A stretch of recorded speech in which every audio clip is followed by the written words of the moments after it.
What do you think the chances are of a guy like you and a girl like me ending up together? Well, Lloyd, that's difficult to say. We really don't... Hit me with it. Just give it to me straight. I came a long way just to see you married. Just, least you can do is level with me. What are my chances? Not good.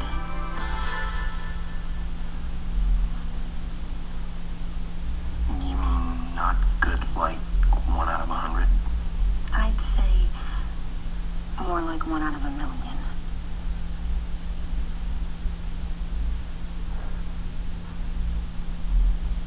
So you're telling me there's a chance? Yeah! Alright, well there was a little clip from the movie Dumb and Dumber with Jim Carrey playing a guy named Lloyd.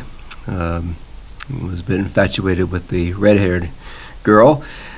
Well, we're on a 10.3 now, still continuing with our probability.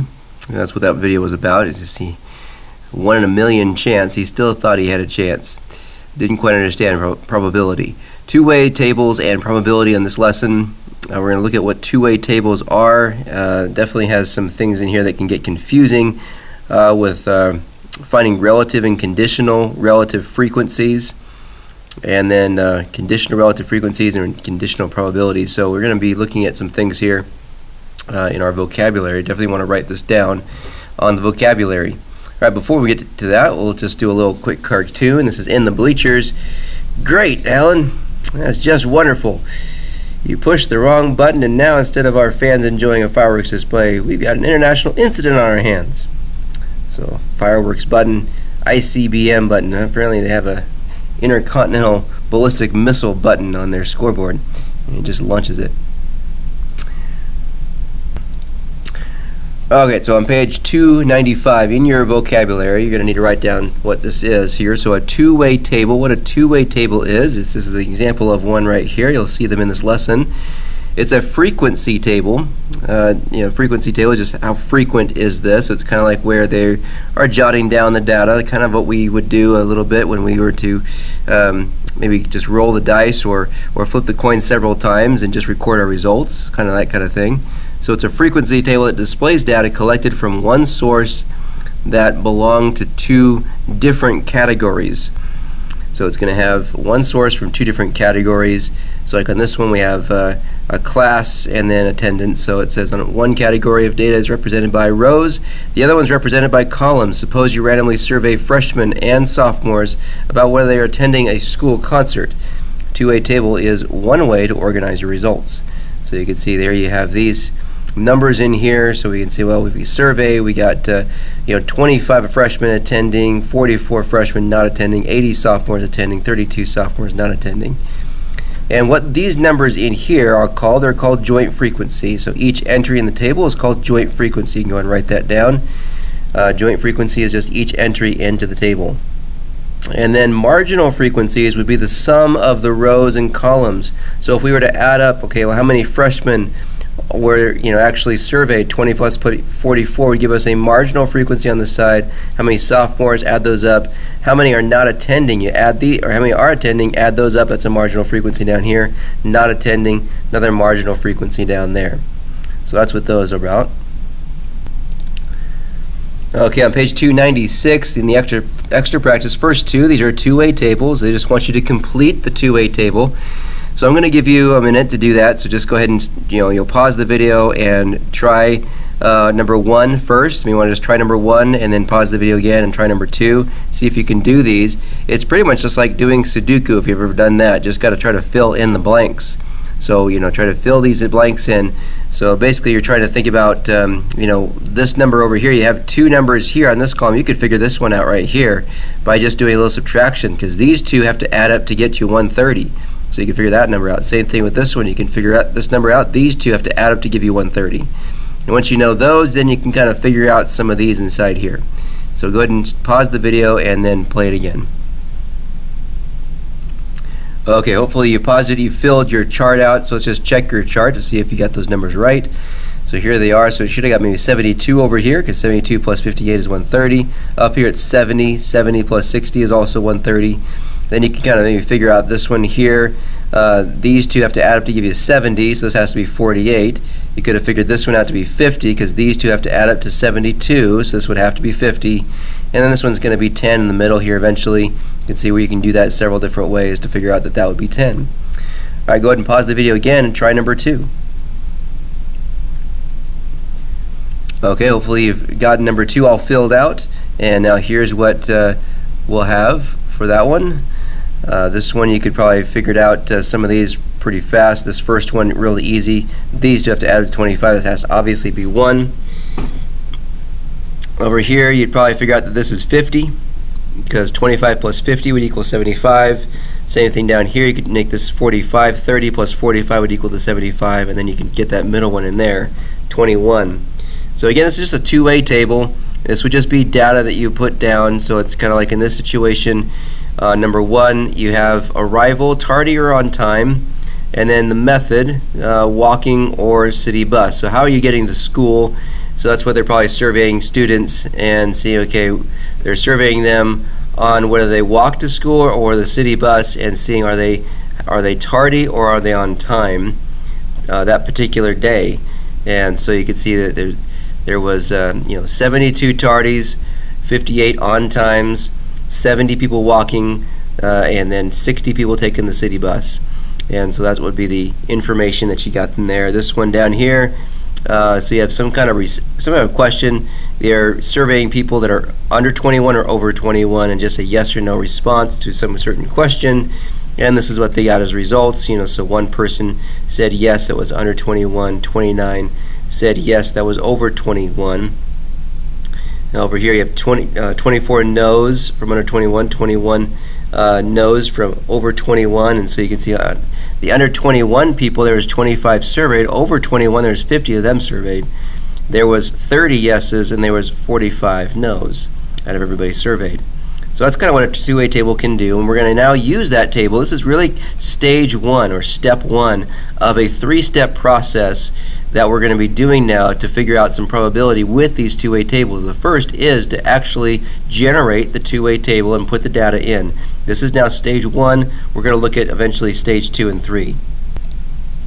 Okay, so back on page 295, this core concept is now going to be talking about stage 2 and 3 that we saw earlier. We're going to just see that we have a two-way table. That's stage 1, where we put our joint frequencies in there, and then we could generate the marginal frequencies on the side by just doing a quick little adding. But now this is going to talk about relative and conditional relative frequencies. So first of all, it says up here, it says finding these, you can display values in a two-way table as frequency counts or as relative frequencies. So a joint relative frequency is a ratio. A ratio would be a fraction, a ratio of a frequency that is not in the total row or the total column. So it's a ratio of a frequency that is not in the total row or the total column to the number of values or observations. Now I know it's maybe sounds confusing. Maybe the only thing you got out of that was that you have a fraction. This is going to be some kind of fraction. To calculate this or figure out joint relative frequency, it's a fraction. Here's an easier way to think of it. It's going to be the joint frequency numbers. Those were the numbers that are inside that chart over the corner total. So there's always a total in the corner. That would be where you added up the marginal frequencies, or on both sides you have a marginal frequency going this way, marginal frequency going that way. You can add those up and get a corner total over here. You'll see that when we actually do some. And then for marginal relative frequency, what that is, and you want to maybe highlight this and make sure you write this down, that the joint relative frequency is going to be the joint frequency over the corner total. The marginal relative frequency is the sum of the joint relative frequencies in a row or a column. So we're just going to add them up. Sum means you're going to add. So the sum of the joint relative frequencies. So it's kind of like you're going to figure this out as a fraction, or maybe actually better even would get it to a decimal, and then that way you can add up these joint relative frequencies and then get a marginal relative frequency on the side. So it's very similar getting these marginal relative frequencies is similar once we have these joint relative ones. Now doing that is actually stage 2. So stage 2 is getting these joint relative frequencies and these marginal relative frequencies. So it really will take a whole nother like two-way chart, two-way table. So we have our original two-way table is our stage 1, the second one is stage 2, and now the conditional relative frequency, that is a ratio of joint relative frequency to the marginal relative frequency. So that would be another fraction. So that would be taking this joint relative one and dividing it by this marginal relative one. You can find conditional relative frequencies using a row total or a column total of a two-way table. So that there would be, again, step 3 or stage 3 is this conditional relative frequency, where it's going to be doing this. Your joint relative frequency is going to be divided by your marginal relative frequency. That would be stage 3. Alright, so let's go ahead and try some of this now. Okay, I'm going to show you the 3 stages now that we were talking about. So here's just a problem here. It says in another survey similar to the one above, it says 106 juniors, 114 seniors respond. Of those, 42 juniors and 77 seniors plan on attending. So this would be, attending some kind of school concert or something like that. Organize these results in a two-way table. Okay, so then we want to find and get the marginal frequencies. So we just need to get our two-way table for this. So let's just look at the table and see what this would look like. So you got your on one side your juniors and your seniors, and on the top side we have our attending or our not attending. And so we already just plug in our numbers here. These are all your joint frequency numbers. So it says on those planning on attending, set 42 juniors, 77 seniors. So attending, 42 juniors, 77 seniors.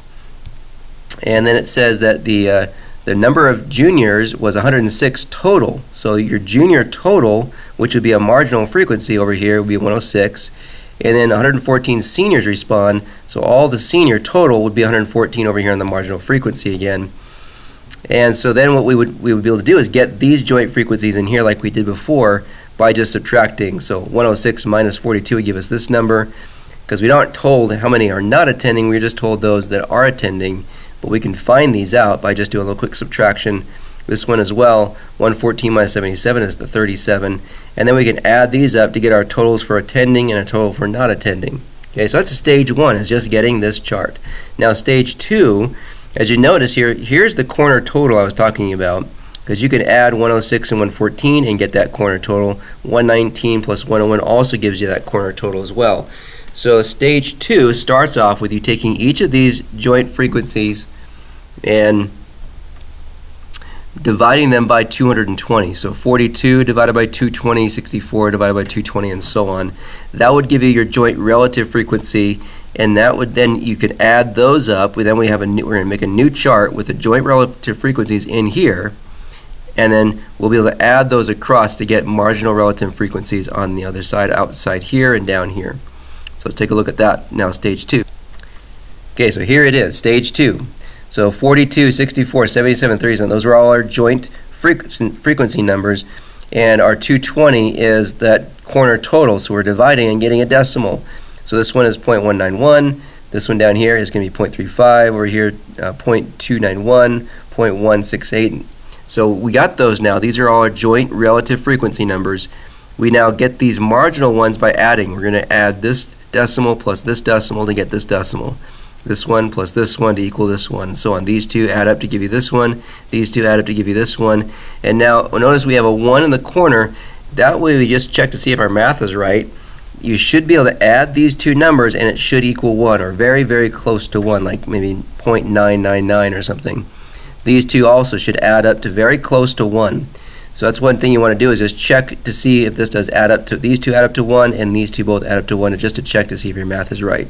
So that's stage 2 of the process of getting the joint relative frequency numbers in here and then the marginal relative frequencies out here.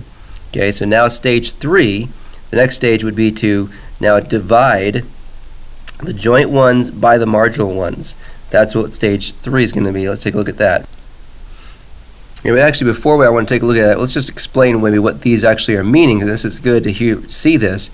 just to kind of, interpret some of these results. So we got 0.29, that would be 29.1%, as it says right there. So about 29.1% of the students in the survey are juniors and are not attending the concert.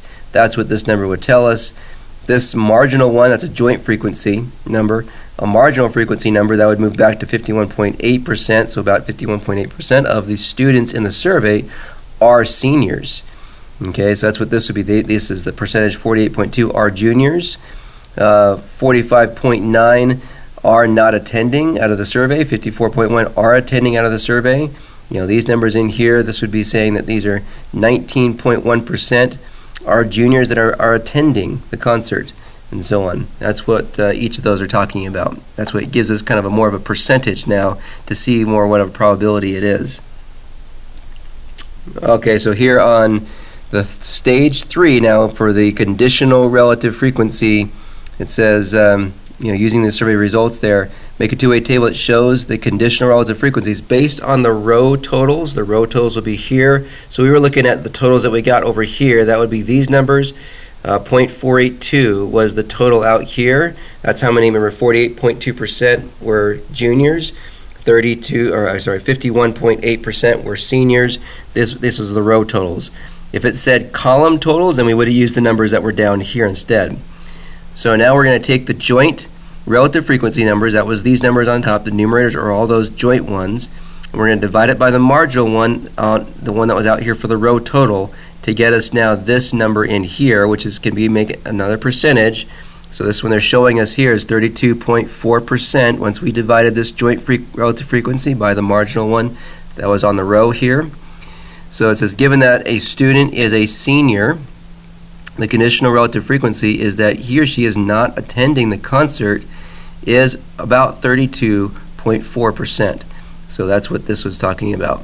So it kind of gives you maybe more of a specific kind of idea of what's going to happen and what's happening with these data. Okay, so back to your extra practice now. Now we've kind of seen how to do this.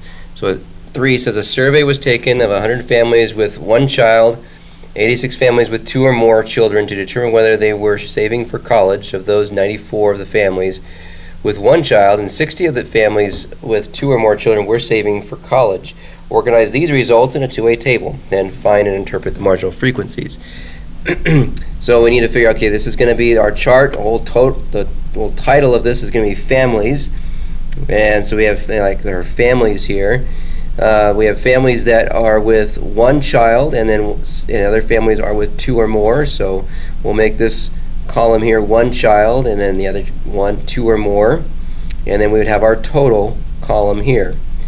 And then the other one is, are they saving or are they not saving for college? That's the question that they're being asked. So one row here is going to be saving, and the other row is going to be not saving, and then we again have our total for this one, or down here, our column total. So it says there's 100 families with one child. So the one child families, there's a total of 100 of those. We can put that at the very bottom of the total for one child. There's 86 with 2 or more, so that's a total of 86 for the 2 or more column. Then it says over here, of those 94 of the families with one child, 60 of the families with 2 or more were saving. So they are saving. So up here on the saving row, we can add in these now. Over here with the one child, that was 94, 2 or more is 60. So 94 and 60 we can put in here. Now the rest is up to us to figure out how to, fill out this chart. We can figure out these numbers just doing a little 94, or a 100 minus 94 would give us this number here. So that's going to be 6. 86 minus 60 is going to give us that number in there. It's 26. And now we could just add across to be able to get these totals here. So our total for saving is 154 saving. Total for not saving is 32 not saving. And 186 is total for the entire survey. So the entire survey, this total right here would be all of the people surveyed. So that is our answer there. That's all we have to do really for this. We found and interpreted the marginal frequencies. And number 4, now we go on to this. You can see we're going to be doing 2 here because we're going to do stage 1 here, stage 2 on the red. So in a survey, 214 ninth graders played video games every day of the week. 22 ninth graders did not play video games every day of the week. Of those that played every day of the week, 36 had trouble sleeping at night. Of those that did not play every day of the week, 7 had trouble sleeping at night. So make a two-way table that shows the joint and marginal relative frequencies. That would be our red one over here, but we first have to make just a regular two-way table of the data like we did up here. So this is going to be video games here. So we'll just talk about video games. And for our first column, we're going to have two different things. We have ninth graders. They're either playing every day or they're not playing every day. So you have one column with every day and the other one's not every day. And then you have your total at the end. And then the other part we have over here is talking about sleeping. Are they sleeping or are they not sleeping? So our top row here will be just having trouble sleeping and the other one's not having trouble sleeping. So we have having trouble or not having trouble. And that's kind of what I used here, is had trouble sleeping at night or not having trouble sleeping at night. So, and we have our total, of course, at the very bottom. So what we do know is 214 ninth graders played video games every day. So every day there's 214 of those. And then the not everyday ones, there's 22. So only 22 are not playing every day, which is kind of sad. And then up here we have of those that played every day of the week, so the every day of the weeks here. So of those that played every day of the week, 36 had trouble sleeping at night. So 36 right here is going to go in that spot. Of every day, 36 had trouble. Of those that did not play every day of the week, so we're talking about over here now, 7 had trouble sleeping. So there's 7 in that one. And now the rest is up to us to figure it out. So now we can add these across to get this one, or I can figure these out over here as well. So underneath that one, 214 minus 36 is 178. 22 minus 7 is going to give us 15. And if we add these up on the top there, 36 plus 7 is 43. 178 plus 15 is 193. And then our corner total, we need to know that, is 236. And you should get that either going this way or this way. You might want to check that going both ways just to double check your math is correct. So that's our corner total. So now for this chart here, we're now going to be able to make our joint and marginal relative frequencies over here. So for our first box up here, let's go ahead and just fill this in again. Every day, not every day, and total. Our having trouble, not having trouble, and our total again. So for every day having trouble, we have 36, and we're going to divide that by 236. We're going to divide all our joint frequencies here by the corner total. So that's going to be 36 divided by 236. That's going to give us a decimal of 1.53, which could become 15.3%. So 15.3% of the ninth graders are who play video games every day are having trouble sleeping. That's kind of what that's saying. And then the next one over here, we could say not every day. That's going to be 7 over 236, and then divide that. Use your calculator. 7 divided by 236. That's 0.030. So that's going to be just 3%. And then we can come down to this one. Every day not having trouble is 178 divided by 236. So that's going to be 0.754 or 75.4%. And then not playing every day but still not having any trouble, that's going to be 15 over 236, which is 0.064, so 6.4%. That's our joint relative frequencies in here. So now to find the marginal relative frequencies, to fill these in, we just have to add the decimals together. So 1.53 plus 0.030, that will add together to give us 0.183 or 18.3%. And then down along here, we're going to get just adding 0.754 plus 0.064 is 0.818, 81.8%. So basically what these are saying is like 18% or 18.3% of the students that were, of the ninth graders that were surveyed are having trouble sleeping, and this one is 81.8% are not having trouble sleeping. And then down below here, you add these two up to get the total down below. So 0.153 plus 0.754 is 9.07. That's 90.7% of the 9th graders surveyed are playing video games every day. And then a last one, adding these up here, that's going to give us 0.094. So 9.4% of those 9th graders surveyed were not playing videos every day. This over here should be 1. This is where you want to check your math. These two totals here, these two marginal relative frequency numbers, these need to add up to give you 1. So, as we check that, we could say 0.183 plus 0.181. That should add up to close to 1, and it does, really, really close. So as long as it's like that, or it could be the other way, it might say 0.99, and check this one too. These both should add up to really, really close to 1, 0.094, and it does again as well. So they're both going to add up to 1, so you can just put a 1 here in the corner total. Now they don't have us doing the conditional relative frequency, so we're actually not doing stage 3, as you notice. It just stopped there at that one. But if we needed to do stage 3, we would just take this number, this decimal, and divide it by this decimal here if we want to look at it in terms of the rows. So you could get conditional marginal frequency with the rows going this way, or you could get it with the columns as well, going that way. So that would be our stage 3 if we were to do that. Okay, our joke for the day, what do you call a seagull that flies over the bay? You would call it a bagel. Haha. Okay, so on page 297, number 5 is our last one. It says, for financial reasons, a school district is debating about eliminating a computer programming class at the high school. The district surveyed parents, students, and teachers. So now there's 3 different things going on here. So you can see the population here on our table is got parents, students, and teachers. The results are given as joint relative frequencies are shown in the 2A table. So they've already done stage 1, and they've already done stage 2, really, or at least half of stage 2. They got the joint relative frequency numbers in here. So that's what we have here. So if you think about the original table, how many parents said yes, how many students said yes, and so on, those are your joint frequency numbers, and then they made marginal frequencies out here.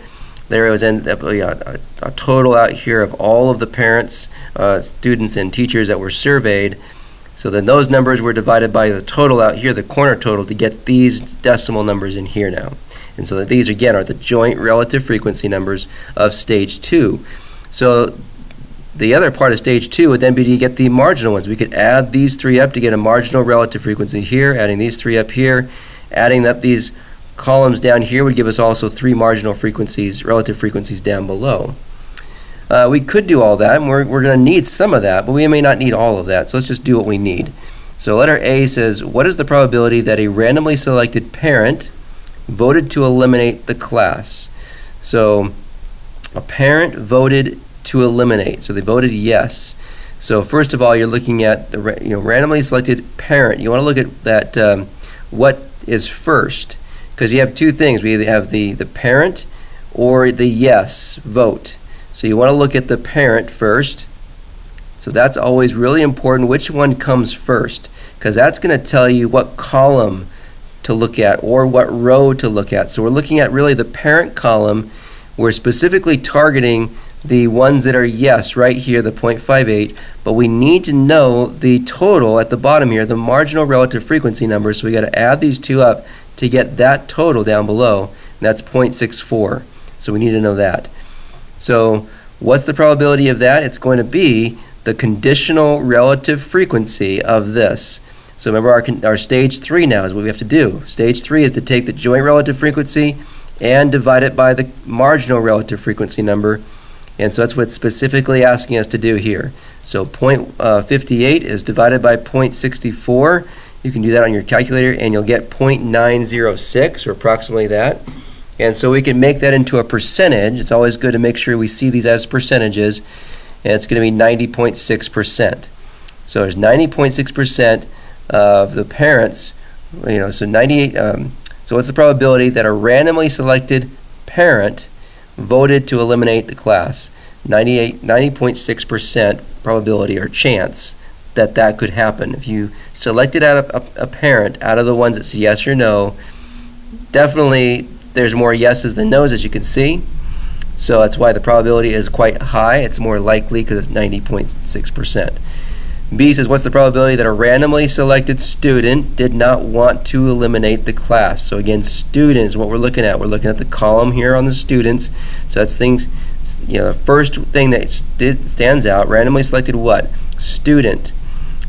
Now, so that's what we're looking at this column. If it said, what's the probability that a randomly selected, yes vote, if that was the case, or a yes response, if that was first, then we would be looking at the row here for the yes and looking at this one on this side. But instead we're looking at the column for the student, specifically the ones that do not want to eliminate the class. So that'll be the no voting. So the ones that say no, that's the 0.15. We need to know what the total for this is, or the marginal relative frequency number. So we're going to add these two decimals and get 0.23. And so now it's the conditional relative frequency, which is the probability, that stage 3 part. Hopefully this is coming together in your head. That's the probability now. The conditional relative frequency is the chance of something now happening. So that's what this is. So what's the chance that a randomly selected student voted no? That's what we're trying to figure out. It's 0.15 over the 0.23. And if you divide that on the calculator, you get 0.652, which would be 65.2% chance. So there's a 65.2% chance that a randomly selected student said no, they did not want to eliminate the class. Now the letter C here says, this one's a little bit different, asks it a little bit differently. Determine whether voting to eliminate the class and being a teacher are independent events. So we've talked about independent events already and what that is, and that's why I added this to our screen here to remember what independents are. So two events, remember two things we're talking about here, two things. We're talking about voting here and the teacher, so the population and the response. So those are our two things here. Two events, A and B, are independent events if and only if the probability that both events occur is the product of their probabilities of the events. Now, I may not have gone over that as clearly as possible, but here's the symbols. Basically, the probability of event A and B happening is equal to the probability of event A times the probability of event B. So, in this case, what we can do here is we can kind of change this a little bit because it's an equation.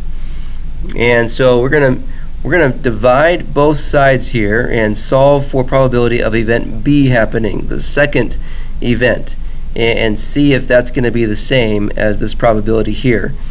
So that's one way we can do it. Another way, we can multiply these together to see if they would be true. And I think the easiest way to think about this with our table is to do this. Divide both sides by the probability of A. And so that makes the probability of B by itself, and now you just have probability of B is equal to the probability of A and B divided by probability of A. So what is A and B specifically? Well, A would be the first one, which would be the vote or the response to eliminate the class. So that would be a yes vote. That's going to be our A in this one. Our B is going to be being a teacher. So teacher is going to be B. So we're looking at really this one right here, the yes and the teacher part. So we're kind of focusing in on that. So that's going to be our one we're focusing in on. And what we're going to need to know on this one, we're going to need to know both the column total and the row total. So we need to know this total over here. Adding these three up would equal 0.76. And by adding these two up, I'm going to get 0.13. So now at this point, we want to make sure that that this is going to equal these things. So the probability of A and B. So A really is the yes vote, which would be the 0.76. That's what A really is here, the total for that. What is really B? The 0.13. So we want to see is this going to be equal? Can we make this equal? Is the probability of B, which would be 0.13 about being a teacher, is that equal to these two added together divided by probability of A? So that's what we're trying to see now. Okay, so what do we use for this top part right here? So we know what the probability of B is. We know that is, that's point, let me do a color here, 0.13. 0.13. Green. Yeah. So that is B. So remember, this right here is really B.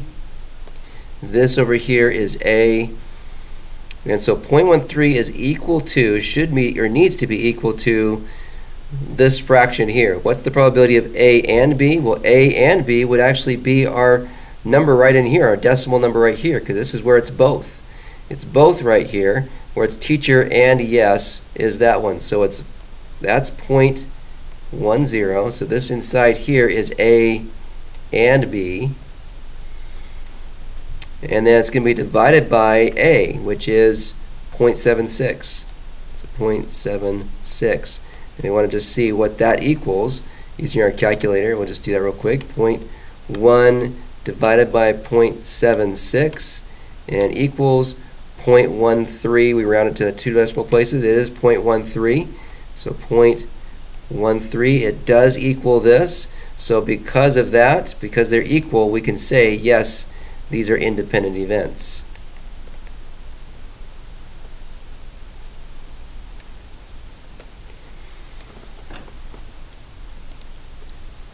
Okay, so that concludes our lesson on 10.3.